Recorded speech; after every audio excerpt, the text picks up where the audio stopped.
So recently, well, it has been on the news, the battle between NMDPRA and the Dangote Refinery. Again, authority chief came to tell us that Dangote Refinery does not have, as at now, the required license to operate. In fact, it's not even operating fully, it's just producing little of AGO. Again, the Dangote Refinery has also come out to say, you know what?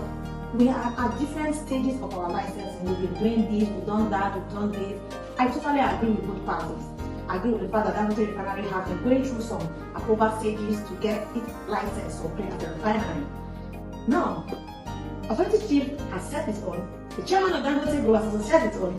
Today, I want to let you know, my audience, that yes, there are different stages and licensing that you need, whether you're going into depot operations, whether you're going into refinery, whether you're going into the retail, the petrol station, that's it. All these around the oil and gas downstream sector. So today, I want to take time to explain some of the stages you have to go through in setting up a petrol station. Yeah? So I'm not going to take you about the refinery for now, okay? But I know you've heard all this in the news. So I want you to sit tight, I want you to relax, because I'm going to take you through different stages of license at the petrol station. Welcome to my YouTube channel.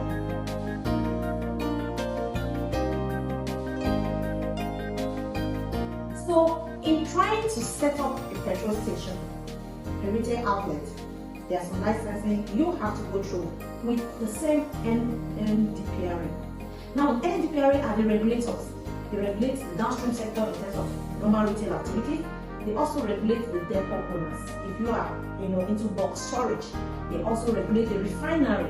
That's why I said that there are different stages of licensing. Now, if you have to go into a petrol station, what is the first stage of license? The first stage is suitability. There is what we call suitability approval. You have to apply for a suitability approval, you make an online payment, and an officer will be assigned to inspect your location. When the officer inspects your location, that officer will confirm if your location is stable for what you are applying for. So again, in this stage, we're talking about petrol stations. So when that is done, you'll be issued what they call a suitability approval. He also has a timeline for you to go to site. So when you get suitability approval saying that this place is suitable, the next license you'll be required to have is approval to construct. It's called ATC. I'm sure a couple of you heard people saying, I have ATC for this location, I have ATC for this station. All they are saying is that they have approval to construct. So when you have an approval to construct, just like the name implies, you're going into construction, you can now mobilize the site and then you start the construction of your petrol station. The third approval to get is a tank burial approval. So if you're going to a petrol station, you've got a stability, you've got an ATC, what next? Apart from the canopy you set up, the main component of that petrol station construction is the tank burial. So you bring your tank and those things will be buried, just like you had tank burial. The tank is not there, you're only burying the tanks underneath because petrol station tanks are not surface tanks. Don't worry, you watch my other video where I explain the difference between LPG tanks that are surface tanks, but for white products, PMS, AG, and DPK, they are buried underground. So you will now get what they call tank burial certificate. So that tank burial certificate is also an approval that will take you to the next stage of your construction and you're joining to the retail business. After the tank burial, what next do you go for? You go for what we call tank pressure test. Well, some people call it TPT. Yes, TPT is tank pressure test. So those tanks that you have brought will be pressured. So when those tanks are pressured, it will now confirm if those tanks are suitable to take your product or not. So they will go through that pressure test. After the tank pressure test, what next do you go for? What you go for is you go to subscribe to my channel. Okay, so have you subscribed to this channel? Have you liked? Have you shared? This one encourage you that if you're new to this channel, just click the subscription button and subscribe, okay? So after your tank burial certificate, you go to tank pressure test like I said. After your tank pressure test, what next is tank leak test. Now, also tank leak test is referred as TLT. TLT is tank leak test. So you also carry a leak test on those tanks that have been buried. It's very important for you to carry a leak test because that will tell you whether those tanks are leaking or not. And if your tank leak test come out to be positive that your tanks are not leaking, they are good to go, you can now proceed to your tank calibration, where you calibrate your tanks. Now, in the calibration of your tanks, that will also give you the tank measurement. I've talked a lot about calibration. I have the calibration of pumps, I have calibration of underground tanks in my previous videos. So if you have not watched any of those videos, please just go through the channel and you will watch and get to know more about tank calibration.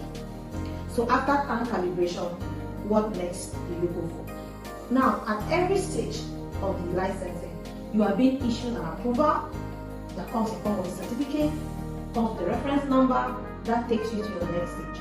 So after your tank calibration, you will now proceed to your LTO. So what is LTO? LTO is license to operate. License to operate. Again, I go back to Dangote and the federal government. NMDPRA came to say Dangote does not have LTO. Dangote does not have license to operate. Dangote say yes, though I have not been issued license to operate, but I am, on the path of obtaining my license to operate. So there are other licenses that goes in between before you get your license to operate. And that license to operate, when it is finally issued, because before a license to operate is finally issued, there are so many checks, there are so many things that are done at the back end and also at the facility. Those checks comes from safety to how ready, how suitable, how ready for business you are. If you have even started production in terms of, in the case of Dangote, at the petrol station, if you have even taken your what they call test, you have done your own test and all of that. You have also commenced and you've test run. That is when a tank LTO will be issued to you, which is license to operate. So at that point, your outlet, your retail outlet, is ready to operate and can function to anywhere. Now, when the LTO is issued, if your station is being issued for the first time, that is the initial LTO, it also comes with what we call approval to operate.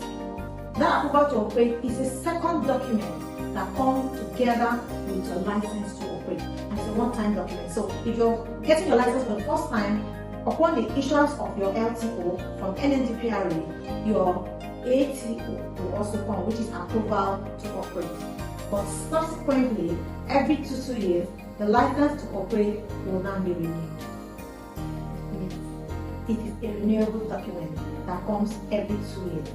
So I know you have enjoyed our lecture for today. I know that you've been impacted by our premium content video. Like I always tell you, on this channel we are here to educate you, we are here to tell you what's happening around the oil and gas downstream space. We are also here to let you know, and you have first-hand information of what is happening around you. So I want to encourage you once again that you have not subscribed to this channel, hit the subscribe button right on the screen. Give us a thumbs up, give us an emoji, like the video, share the video and recommend it to your friends so that YouTube will also recommend us to others. Once again, thank you for staying true to me on this channel. So now see you on the next video. Bye.